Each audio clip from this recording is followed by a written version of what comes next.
पहला क्वेश्चन है कि महाजनपदों की संख्या कितनी थी। तो हिस्ट्री पढ़ रहे हैं हम और प्राचीन इतिहास, ठीक है, किसके लिए, एसएससी सीजीएल के लिए।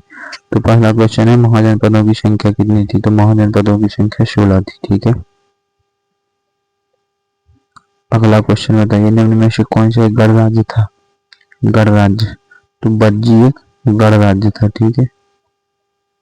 तो ये हिस्ट्री में हम ये प्राचीन इतिहास है, ये तो प्राचीन इतिहास से कई सवाल पूछे जाते हैं एसएससी सीजीएल सीएचएसएल यानी कि एसएससी रेलवे दोनों में, बट ये एसएससी के लिए क्लास है। मगध का पहला शासक, रेलवे वाले भी पढ़ सकते हैं, ठीक है। मगध का जो पहला शासक था वो था बिंबिसार, ठीक है।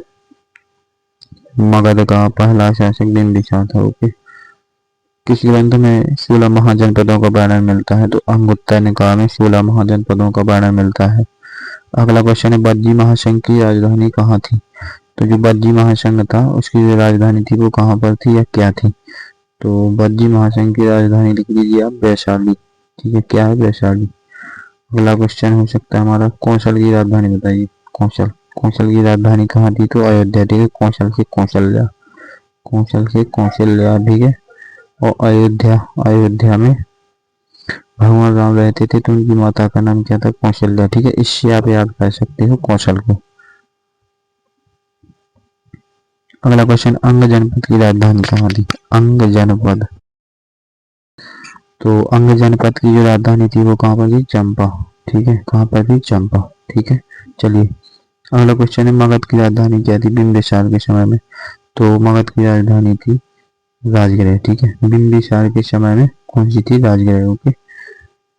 चलिए अगला क्वेश्चन है, निम्न में से किस महाजनपद पर अजातशत्रु ने विजय प्राप्त की थी। तो अजातशत्रु ने कहाँ पर विजय प्राप्त की थी, जल्दी बताइए।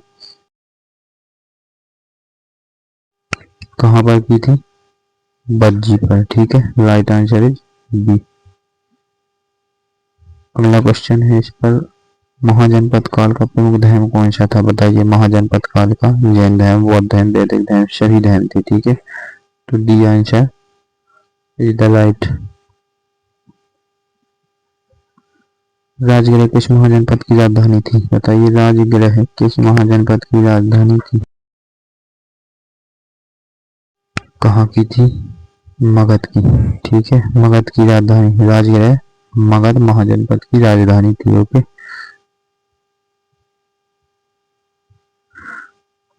अगला क्वेश्चन है कि मल्ल जनपद की राजधानी बताइए। मल्ल जनपद की राजधानी, तो जो मल्ल जनपद है इनकी राजधानी बताइए, कहाँ पर थी, कुशीनारा, ठीक है। तो ये अगला क्वेश्चन आ गया हमारा, किस महाजनपद के साथ बुद्ध महावीर का संबंध था, बताइए। बुद्ध और महावीर दोनों का किस महाजनपद के साथ संबंध था। तो दोनों का संबंध लिच्छवी के साथ था। किसके साथ था, लिच्छवी के साथ, ठीक है।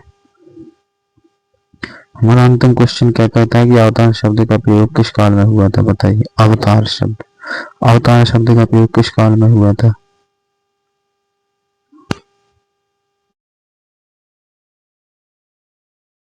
कब हुआ था, महाजनपद काल में, ठीक है। किसका, अवतार शब्द का।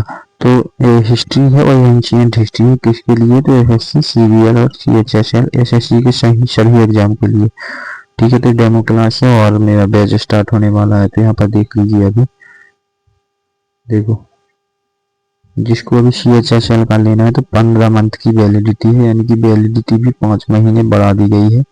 और देखो वैलिडिटी बढ़ा दी गई है, सीएचएसएल करना बस 3.0 80% डिस्काउंट है 13 मई, यानी कि आज से स्टार्ट होने वाला 1 बजे से। और 499 का था जो 99 रुपये का 80% डिस्काउंट है इस पर, ठीक है। कैसे है, तो कूपन कोड लगाना है आपको, क्या लगाना है आपको, कूपन, कूपन कौन सा लगाना है, तो MC098, इस कूपन पर आपको 80% डिस्काउंट मिल जाएगा, ठीक है। इतना डिस्काउंट मिल जाएगा, तो याद रखना। कूपन मैंने बता दिया, इसको वीडियो को रोक कर कूपन लिख लेना। चलिए बस आज से स्टार्ट होने वाला, आज ज्वाइन हो जाइएगा। और जिसको सीजीएल से जोड़ना है, सीजीएल लाइव बैच, तो इस पर भी 80% डिस्काउंट है। ये भी 12 PM से स्टार्ट होने वाला है। 999 का बैच था, 199 में मिल जाएगा 15 महीने के लिए। और इसके लिए आपको कूपन लगाना है MC098। इस पर 80% डिस्काउंट मिल जाएगा। ठीक है, इसके ऊपर 80% डिस्काउंट मिल जाएगा। Tier 1 Tier 2 दोनों कंप्लीट किए जाएंगे। ओके, तो वही कॉन्टैक्ट दिया हुआ है, इससे आप बात कर सकते हैं या व्हाट्सएप पर जुड़ सकते हैं। तो आज की वीडियो से इतना ही, और वीडियो को शेयर जरूर कर देना ताकि और भी विद्यार्थी देख सकें। ठीक है, जय हिंद दोस्तों। और मैं चाहता हूँ आप लोग सिलेक्शन लें जल्दी से जल्दी, और हिस्ट्री में मैं कंप्लीट हिस्ट्री करा दूंगा, और इंडिया में सबसे कम प्राइस पर। ठीक है, तो जल्दी से जुड़ जाइए आज, और देर मत कीजिए। थैंक्स दोस्तों।